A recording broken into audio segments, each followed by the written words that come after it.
¿Es lo mismo riqueza que dinero? ¿La emisión genera inflación? Bueno, espero que podamos responder estas preguntas. Y los más antiguos saben qué significa esto. Vamos a responderle a alguien. Y vamos a responderle a alguien que sea economista, con doctorados. O sea que sabe de lo que está hablando y no debería de haber errores. Sí, Eduardo Garzón. Así que, como siempre, hola, soy Rodolfo. Y espero que hayan tenido un excelente día. ¿Qué nos dice Garzón? El dinero es una construcción de los seres humanos y como tal no tiene ningún tipo de límite. No tiene sentido hablar de que falta dinero, porque el dinero se crea a libre voluntad. ¿Cierto? Es una creación del ser humano. ¿Para qué? Para facilitar las transacciones, lo que quiere decir que un Estado crea dinero, aunque no necesariamente tiene que ser un Estado, ya que hubieron ejemplos en la historia que se utilizaron granos, clavo de olor, etcétera, etcétera. ¿Por qué? Porque era algo que la gente era fácil de utilizar a la hora de dar una proporción de valor. Ok, el dinero se crea para solucionar este problema y dar una medición de cuánto valen las cosas. Sin embargo, con la parte de crearlo libremente tenemos un problema. Porque, y esto aplica para todos los bienes, si tenés un bien que es escaso y todo el mundo quiere, el valor va a ser muy muy alto. Si tenés un bien que sea común pero que todo el mundo lo quiere, algún tipo de valor va a tener. Sin embargo, puedes tener el bien más escaso del planeta, pero si nadie lo quiere, no vale nada porque nadie estaría dispuesto a pagar por él. Con el dinero pasa algo similar.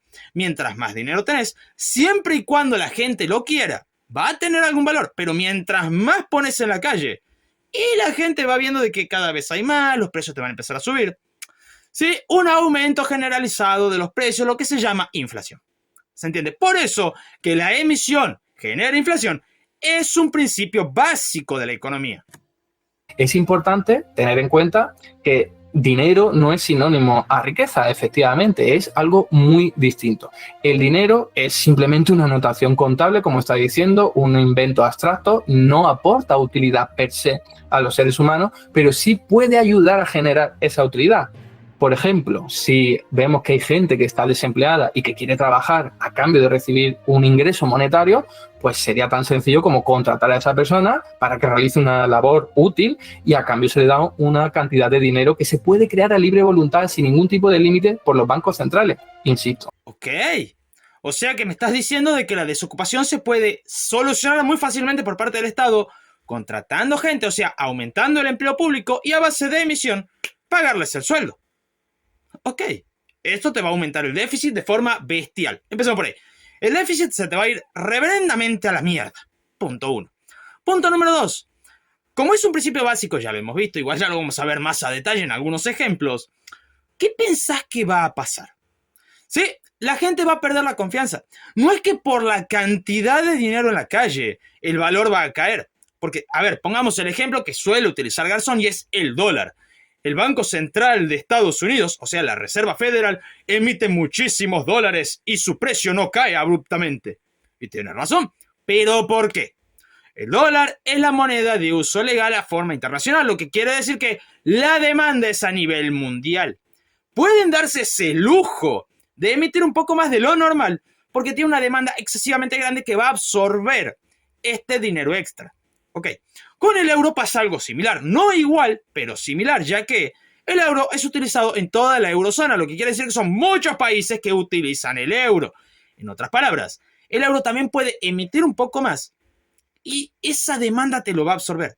Ahora, en casos como ser el peso argentino, no tenés chance. Y para que no me digan exagerado, vamos a la primera gráfica, que es de 1941 hasta el año 2013 en Argentina, lo que nos muestra una relación entre emisión e inflación. Algo interesante de la gente de izquierda es que te dice, no tienen relación, y te muestran periodos muy muy cortitos. ¿Por qué? Bueno, porque la inflación que tenés hoy es culpa de lo que pasó anteriormente, lo que quiere decir que no es un impacto directo en el ya. Entonces, en el corto plazo no ves la relación. Sin embargo, cuando amplias hacia el largo plazo, se nota excesivamente rápido la comparativa entre emisión e inflación. Ahora, podemos ver en el gráfico dos periodos puntuales que son llamativos. El primero es evidente, la hiper de Alfonsín, en el cual podemos ver la subida tanto de la emisión como de la inflación, pero con su respectivo pico que fue, ¿sí?, la tablita cambiaria. Sin embargo, esto no se sostuvo mucho tiempo y volvimos a niveles de una hiper. Ok, después de esto tenemos ya hacia el periodo 2001, donde la inflación creció, pero no a niveles de lo que fue la emisión. ¿Por qué? ¿Qué pasó ahí? Bueno, ahí tenemos la salida de la ley de convertibilidad. Algo interesante de la ley de convertibilidad es que mantenía el 1 a 1 por ley, lo que quiere decir que si vos emitías era porque tenías respaldo en dólares, lo que quiere decir que no podías emitir.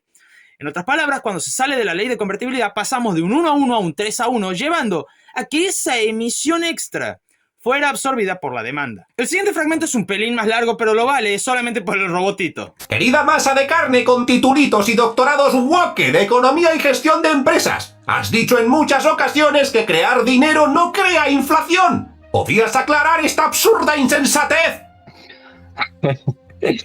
Bueno, pues ese es un mito, ¿eh? En realidad, en términos teóricos, sí que el hecho de que haya mucho dinero en circulación, ya sea porque se cree por parte de los bancos centrales o por parte de los bancos privados o porque te llegue de fuera de tu país en forma de turismo, en forma de exportaciones, sí es verdad que teóricamente eso puede generar tensiones inflacionistas. Es decir, que pueden aumentar los precios porque hay mucho dinero en circulación. Pero cuando nosotros vamos a los datos, lo que vemos es que en casi todos los episodios inflacionarios importantes que ha habido a lo largo de toda la historia no han sido originados porque un Estado se volviera loco y empezara a crear dinero a tutiplén. Eso no lo hemos visto prácticamente en ninguna parte del mundo y de la historia. En ninguna parte del mundo ni de la historia. Entonces me meto en el culo este libro.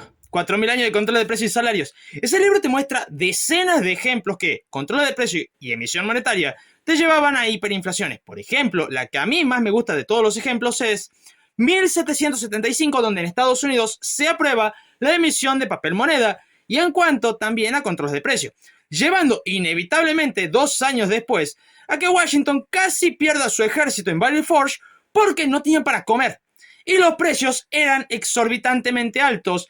Y los únicos que pagaban ese precio eran los ingleses. Y bueno, la gente le vendía a los ingleses que sí pagaban lo que valía y no a estadounidenses. Y cuando esto se revertió, la inflación se disparó y bastante. ¿Se entiende? Bueno, eso es como un ejemplo. Ok, pero vamos a otro más actual, saliendo del 1700. Solamente lo mencionaba para que vean que sí hay muchos ejemplos en la historia y no solamente de ahora. Alemania 1914. Sí. La emisión fue de trillones de marcos. Bueno, esto llevó inevitablemente a que impactara en precios, pero ¿qué tanto? Vivir con 3 millones de inflación mensual. ¿Se entiende? ¿Se dan una idea de lo que es esa inflación? No, pero estaban en guerra. Sí, evidentemente, la emisión no fue lo único que impactó en lo que es la inflación, pero también colaboró.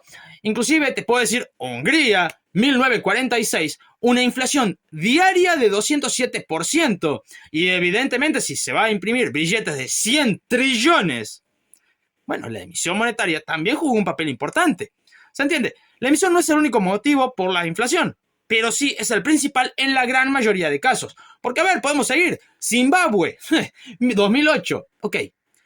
Entraron en un escenario hiperinflacionario a base de emisión monetaria. De esto salieron dolarizando. Sin embargo, no, el dólar estadounidense es malo. Sí, volvieron a su moneda local, emitieron bestialmente, porque esta nueva moneda se llamaba dólar zimbabuense. ¿Y saben qué pasó? Sí, se le fue la inflación a la mierda y en su moneda local.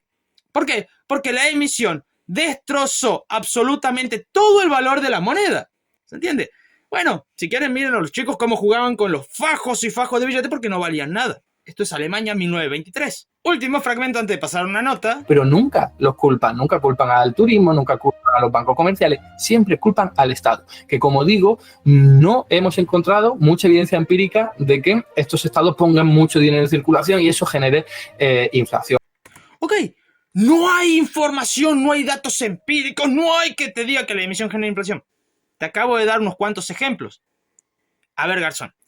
Se supone que sos economista y hay una materia en economía cuando estudias, la licenciatura por lo menos, se llama historia económica.